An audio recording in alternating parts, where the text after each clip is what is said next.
it's Ina the Mood Reader, and for today's video, we're going to talk about the series that I'll be reading in 2022.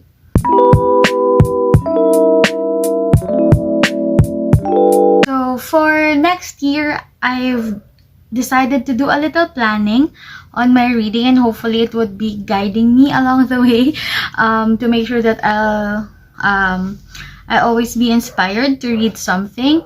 And since, you know, January is the time for new beginnings and the new year and all that, I've decided, of course, to choose my 22 books for 2022 and some series that I would like to read completely in throughout the year. So this is a mix of some YA reads, basically fantasy books, and some romances, so that I can balance it all out, because technically I am not the best fantasy reader, so we're going to go with YA fantasy to help me with that. So here I have the books in front of me, and I'll just share them all with you. So let's just get started. The first series that I would want to read in 2022 is Shadow and Bone. This book set has appeared so many times on this channel, and the main reason why I bought this was to watch it before the series released on Netflix. The series has been there for quite a few months already, but I haven't really read the books yet, nor have I watched the series. So yeah, I think 2022 would be the perfect time for this. Yeah, I don't think this series needs some introduction, but basically it revolves the Grishaverse. So there. And because of that, I'm actually going the extra mile, because aside from reading the Shadow and Bone trilogy, I'm excited to read Six of Crows.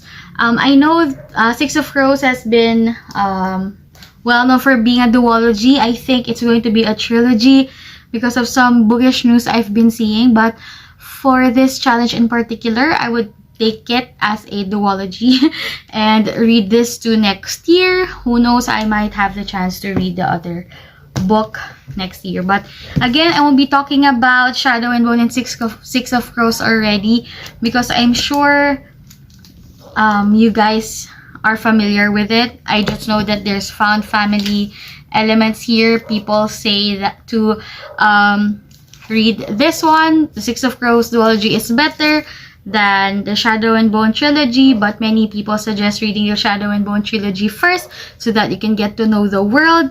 Yeah, and every once in a while I see spoilers, I see discussions about the characters, so I think I kind of know them a bit already, and I think they are characters that are well loved, so I hope I'll get to experience loving them as well next year and finally figure out what's the hype all about.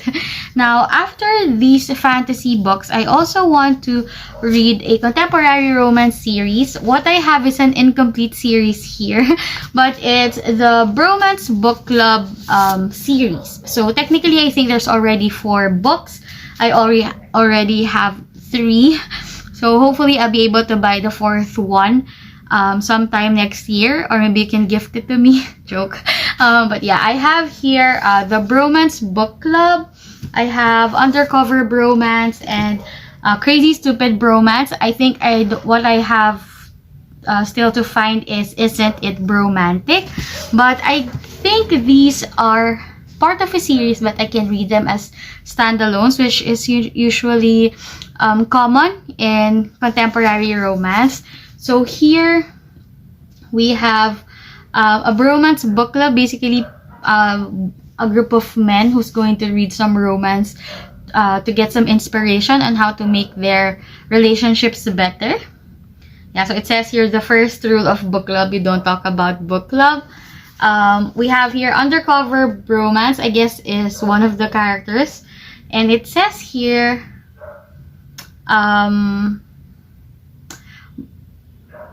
Braden Mack thinks his reading romance novels makes him an expert in love, but he'll soon discover that real life is better than fiction. And then we have here Crazy Stupid Bromance. Look at the cat on the cover. It says here at the back, a hacktivist and cat cafe owner decode the friend zone in this romantic comedy. So there. We're very excited. One of my favorite romance bloggers, Bea from Confessions of a Pinay Bookaholic, told me how much she loved this series. So I'm very, very hopeful about it.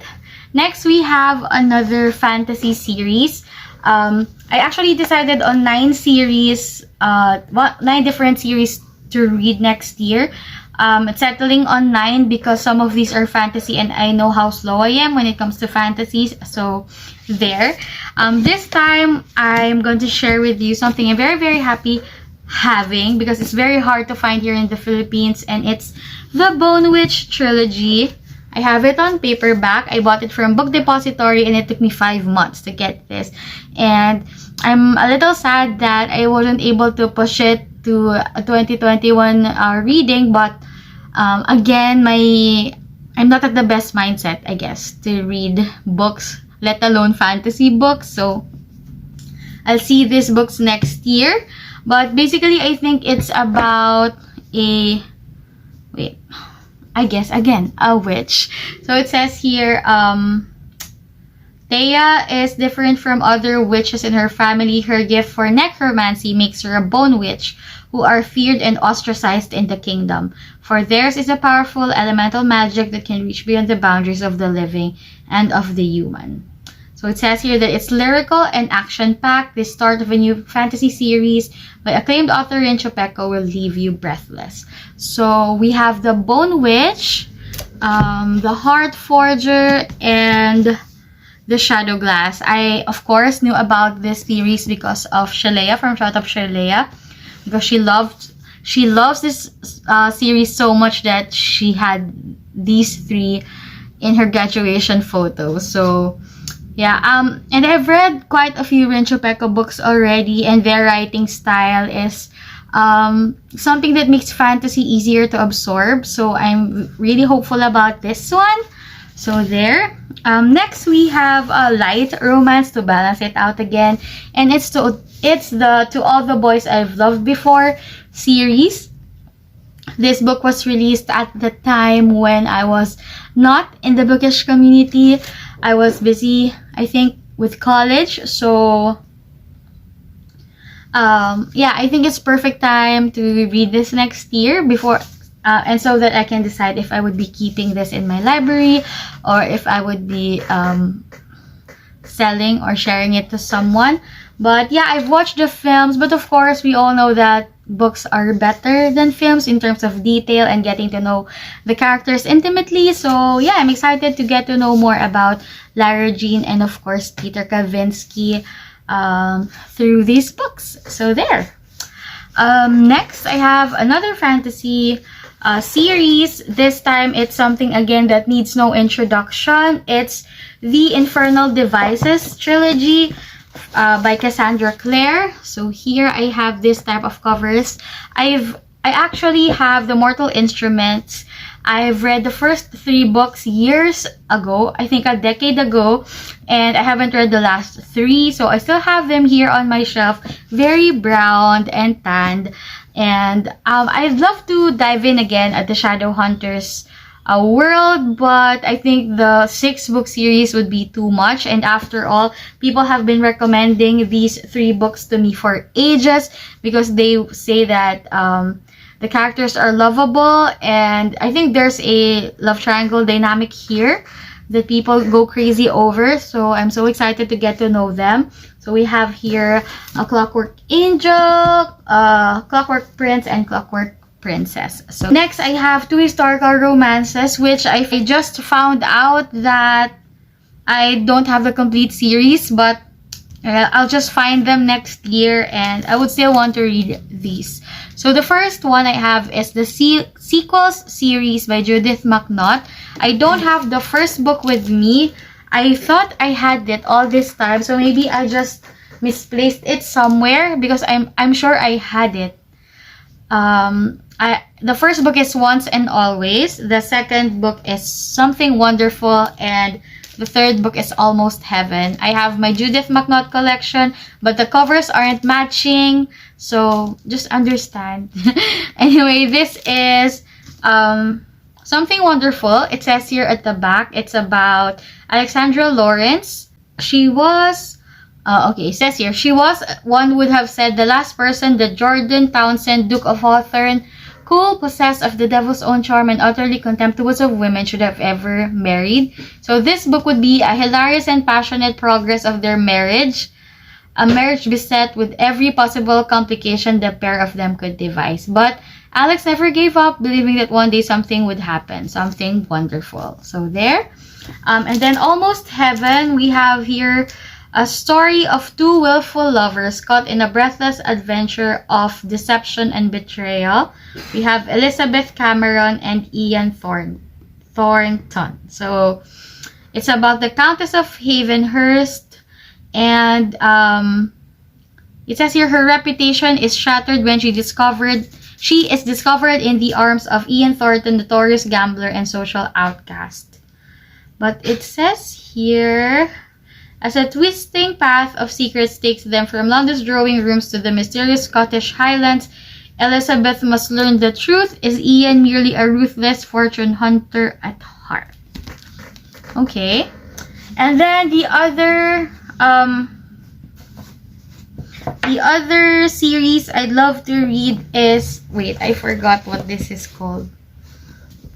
So I don't know the name of the series. I'll just post it here. But basically, there are 4 books and a prequel in the series. So the prequel is again The Magic by Lisa Kleypas. And here's the step back. So it says here, she gave him her innocence and he took her love. There. I don't have...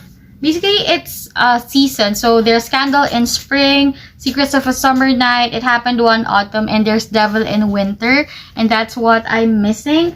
That's something I'm sure I don't have. So I might just buy it on Kindle. Or maybe I'll be lucky sometime next year and find a copy of it.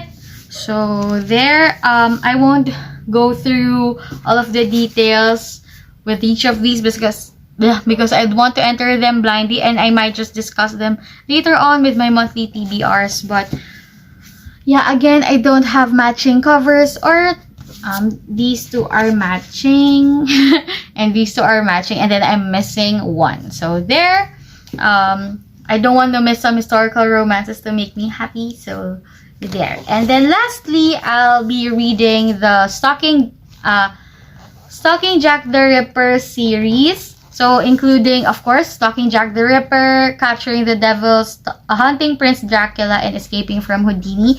Admittedly, I don't know anything about this series. I just, I don't know. I was just enticed with this box set, and also because I'm fascinated about Jack the Ripper.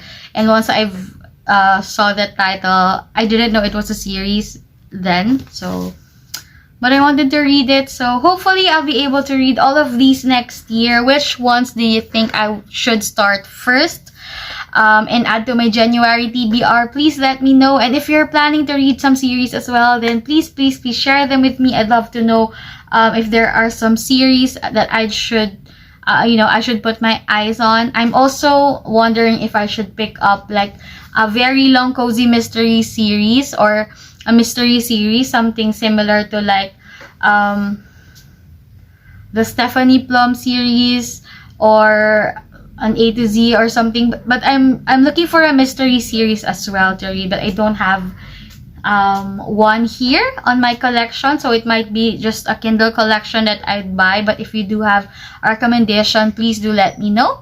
And thank you so much for watching until the end of this video. May you always be in the mood for reading, and see you, of course, on the next one. Bye!